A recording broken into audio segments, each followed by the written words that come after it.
Apa yang akan aku ceritakan ini, terjadi 2 tahun yang lalu, dan berlangsung di rumah kos yang aku miliki. Dan kisah yang kulalui itu ialah, dengan seorang mahasiswa, yang menurutku memiliki wajah yang lumayan ganteng, dan postur yang proporsional. Indra adalah nama suamiku, dan dia seorang dosen senior di beberapa perguruan tinggi. Aku sendiri bernama Lasmi, dan saat ini aku berusia 50 tahun, hanya terpaut 2 tahun saja dengan suamiku. Tinggiku sekitar 163 cm, dengan perawakan yang sedang, tidak kurus, dan juga tidak gemuk, untuk perawakan seorang wanita dengan 2 orang putra, dan sudah berusia segitu. Aku cukup pandai merawat diriku dengan baik, sehingga aku masih tampak terlihat awet muda, meski sudah kepala 5. Maklum saja, aku rajin ikut kelas senam aerobik untuk menjaga kebugaranku. Kedua putraku sedang kuliah di luar negeri, dan hanya pulang pada akhir tahun ajaran saja. Karena kesibukannya sebagai dosen di beberapa perguruan tinggi, suamiku itu agak jarang di rumah. Dan untuk mengurangi kejenuhanku, aku sering mengajak penghuni kosku itu untuk sekedar ngobrol pada saat-saat luang, sehingga mereka menjadi makin betah tinggal di kosku tersebut. Salah satu penghuni kos yang begitu akrab denganku adalah Doni, seorang mahasiswa jurusan teknik. Aku sendiri, sampai saat itu, tidak pernah berpikir untuk sesuatu yang lebih jauh dari sekedar teman ngobrol dan curhat. Tapi rupanya, tidak demikian dengan Doni. "Doni, kamu masih ada kuliah hari ini?" tanyaku pada suatu hari. "Udah habis jam kuliah hari ini, Bu," jawabnya. "Kalau begitu, Ibu minta tolong, kamu bisa anterin Ibu ke tempat senam kan?" pintaku. "Tentu dong, Bu," jawabnya dengan semangat sekali. Hari itu, sengaja aku tampil sedikit menarik, dengan memperlihatkan keindahan lika-liku kehidupan yang ada, dengan pakaian aerobikku itu. Aku mengajaknya, karena hari itu, aku juga sedang bosan nyetir mobil sendiri. Kami berdua pun meluncur menuju tempat di mana aku biasanya latihan senam, dengan menggunakan mobil Avanza hitam milikku. Di sepanjang jalan, aku lebih banyak mengeluh tentang suamiku, yang semakin jarang berada di rumah.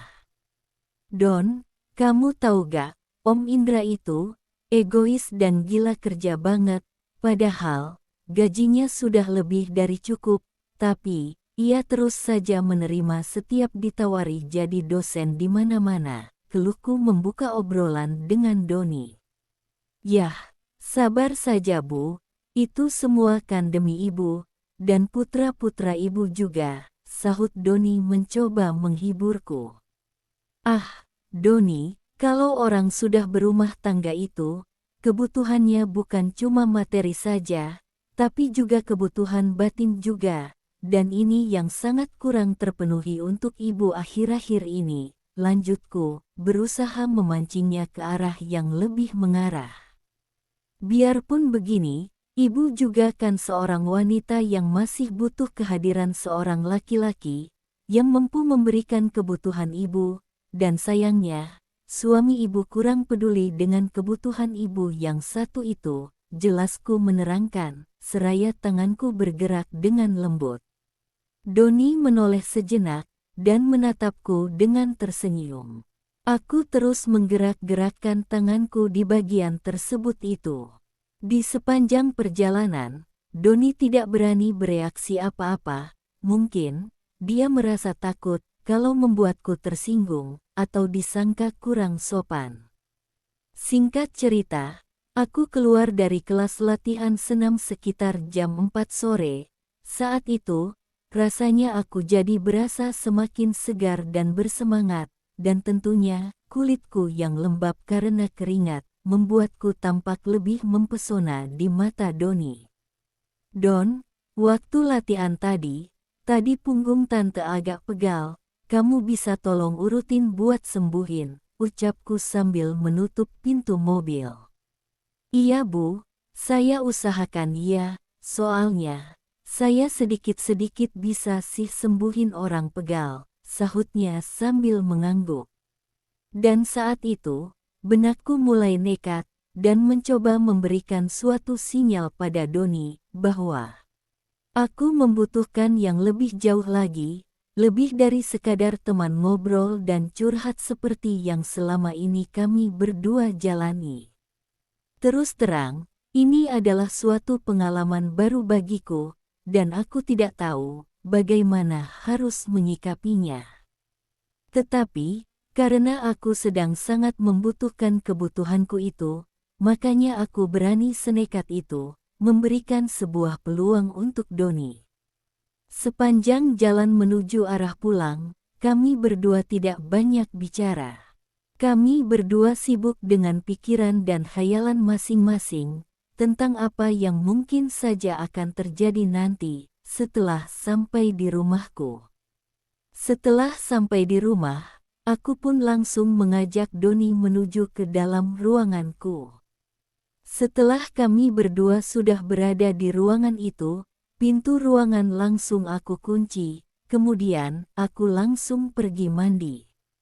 Aku sengaja tidak menutup pintu ruangan bersih-bersih itu dengan rapat, aku membiarkan sedikit terbuka, dan berharap Doni sudah pasti mengerti bahwasanya aku telah memberikan lampu hijau untuknya. Tetapi ternyata, semua usahaku itu tidak mendapatkan respon apapun. Mungkin, Doni merasa takut dan malu, sehingga aku memutuskan untuk melangkah ke rencana kedua. Doni sayang, tolong ambilkan handuk dong, panggilku dengan suara yang mulai seperti itu. Tak berselang lama, Doni pun menyodorkan kain itu dengan tangannya, melalui pintu yang sedikit terbuka, sambil berusaha untuk tidak menoleh secara langsung. Sebenarnya, ini merupakan suatu yang kurang kuharapkan, toh, aku sendiri yang sudah memberikan suatu lampu hijau untuknya. Tapi, kenapa Doni itu seakan sungkan? Mungkin saja, memang dia itu belum pernah bekerja sedemikian rupa itu. Sepertinya, aku akan mendapatkan jamu awet muda sebentar lagi, gumamku dalam hati. Tampak, Doni betul-betul salah tingkah, dan tidak berapa lama kemudian, aku pun keluar dengan hanya kain kecil saja. Dan baru kali inilah Doni menoleh ke arahku, sehingga, spontan saja, Doni tampak terpancing dan sedikit bengong. Aku hanya tersenyum melihat tingkah laku dan gerak-geriknya, yang seperti orang kikuk ketika melihat keindahan panorama alam yang ada di depan matanya. Nah, sekarang kamu urutin, buat sembuhin pegal ibu ya, ini, pakai krim ini saja, ucapku santai, sambil istirahat di tempat pembaringan, tanpa mempedulikan Doni yang terlihat begitu canggung. Aku pun mempersiapkan diri untuk mempermudah segala proses penyembuhan pegalku. Aku yakin, Doni pasti terkesima dengan apa yang dilihatnya saat itu.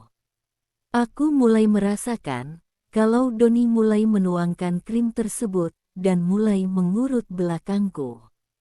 Bu, bagian mana yang pegal? Tanya Doni. Semuanya sayang, semuanya terasa pegal, abis ibu latihan tadi, sahutku. Oke, siap Bu, sahutnya dengan suara yang terdengar sedikit berat. Di depan juga pegal lodon, lanjutku sambil tersenyum penuh makna. Doni pun terus mengurut, berusaha menyembuhkan pegal yang kurasakan. Sementara itu, aku merasakan gejolakan dalam diriku seakan semakin bergemuruh. Aku kemudian berpikir, bahwa sekaranglah saat yang tepat untuk mendapatkan cita-citaku itu. Tiba-tiba, Doni bertanya, Bu, ini yang menghalangi, boleh dipindahkan kan, ucapnya. Aku pun menatapnya dengan tersenyum, lalu mengangguk pelan. Doni sepertinya tahu betul, kalau aku sebenarnya sehat saja. Penyembuhan ini cuma aku jadikan sarana untuk mengajaknya memenuhi cita-citaku. Akhirnya, aku pun merasakan kalau Doni sudah mulai berusaha untuk membuat suatu suasana yang nyaman dengan sangat hati-hati. Dan tentu saja, aku merasa senang sekali karena jerat itu mulai mengena pada sasaran. Aku pun mulai bereaksi. Mataku menatapnya dengan penuh arti. Mendapati gelagat itu, Doni semakin bersemangat menciptakan sebuah kondisi tertentu. Aku pun membiarkannya. Jantungku semakin berdetak kencang ketika mendapatkan suatu sambutan perkenalan darinya.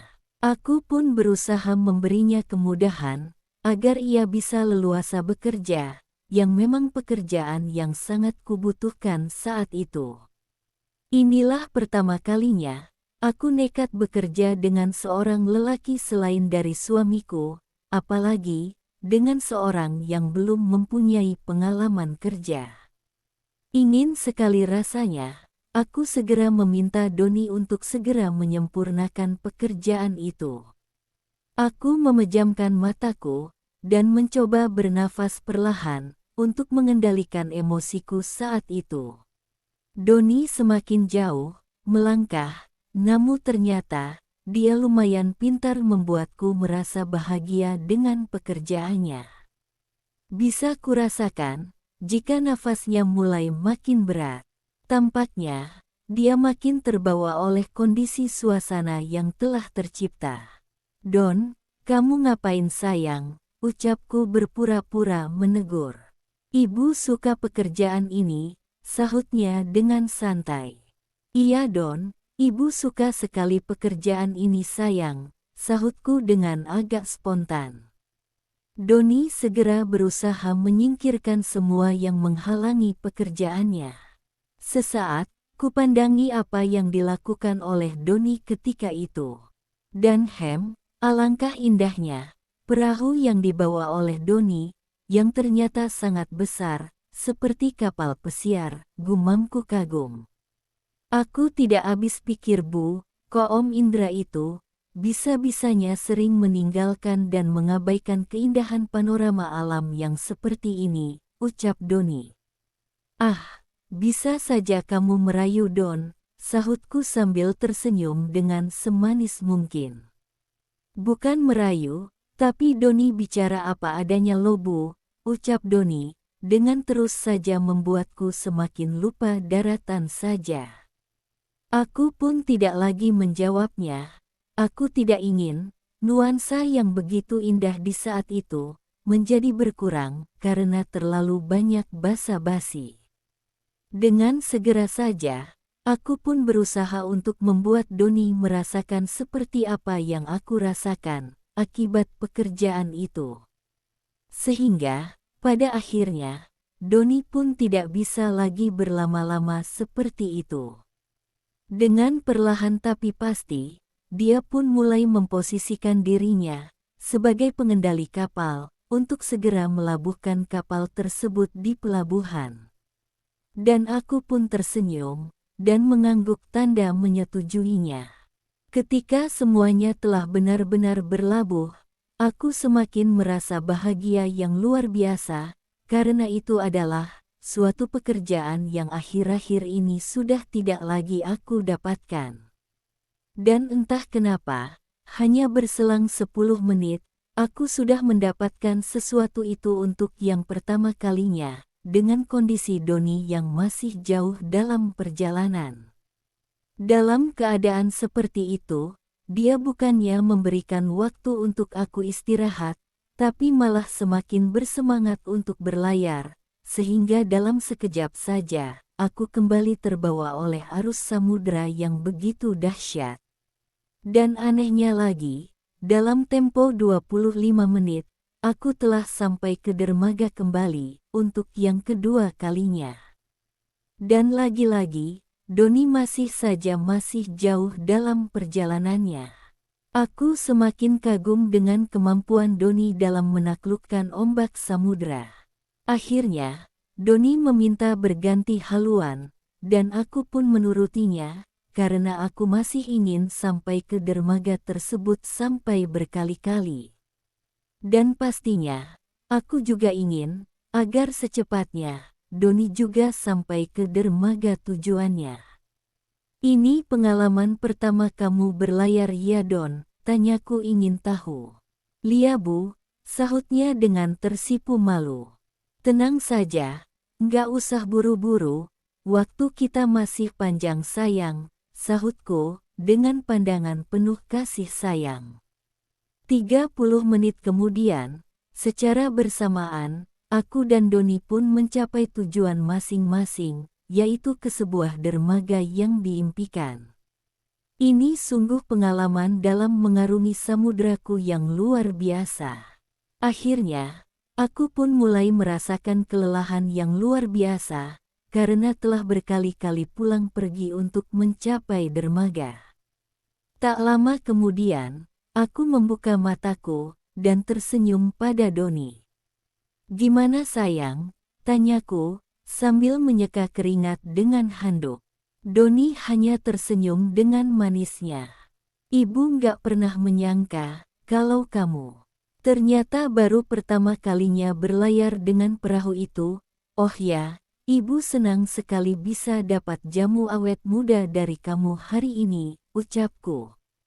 "Kapan-kapan, kalau ada kesempatan, kita berlayar di laut lagi ya, kamu mau kan Don?" tanyaku lagi, karena Doni tidak menjawab apa yang aku tanya itu. Yah, mungkin dia masih belum percaya, kalau hari itu, benar-benar dia mengalami pengalaman pertama untuk mengarungi lautan lepas yang begitu menyenangkan. Doni hanya diam tersenyum, tapi, tidak sampai 5 menit, energiku mulai timbul kembali, begitupun dengan Doni. Akhirnya, aku pun menaikin perahu itu lagi. Singkatnya, hari itu, Doni aku suruh untuk menginap di ruang aku. Dan tak terasa, hingga sampai menjelang ayam berkokok, kami berdua baru menyudahi mengarungi lautan lepas. Entah berapa kali kami berdua bolak-balik ke dermaga tersebut, aku pun tak menghitungnya. Semenjak saat itu, kami sering sekali bekerja dalam berbagai kesempatan. Kadang di ruanganku, kadang di tempatnya Doni, atau sesekali, kami menyewa tempat penginapan. Kalau aku sedang ingin bekerja dan ada kesempatan, aku tak sungkan mendatangi Doni, dan dia pasti langsung tahu akan maksud kedatanganku. Dan sebaliknya, kalau Doni yang ingin bekerja, dia tidak sungkan-sungkan datang ke tempatku. Semenjak itulah aku tidak lagi cemberut dan uring-uringan kalau suamiku pergi tugas mengajar ke luar kota. Malahan, justru aku mengharapkan suamiku sering-sering tugas di luar kota. Karena, dengan demikian, aku bisa bebas bergotong royong dengan Doni. Petualanganku dengan Doni ini berjalan cukup lama, sekitar 2 tahun, sampai akhirnya, kami berdua merasa kalau suamiku mulai curiga dengan apa yang terjadi di antara kami. Sebagai jalan terbaik, aku memutuskan untuk menyuruh Doni pindah kos sebelum keadaan menjadi buruk. Tetapi, meskipun demikian, kami berdua masih tetap saling silaturahmi, paling sedikit sebulan sekali, untuk melepas rindu. Hal itu berjalan terus, sampai Doni lulus kuliah, dan kembali ke kota tempatnya tinggal.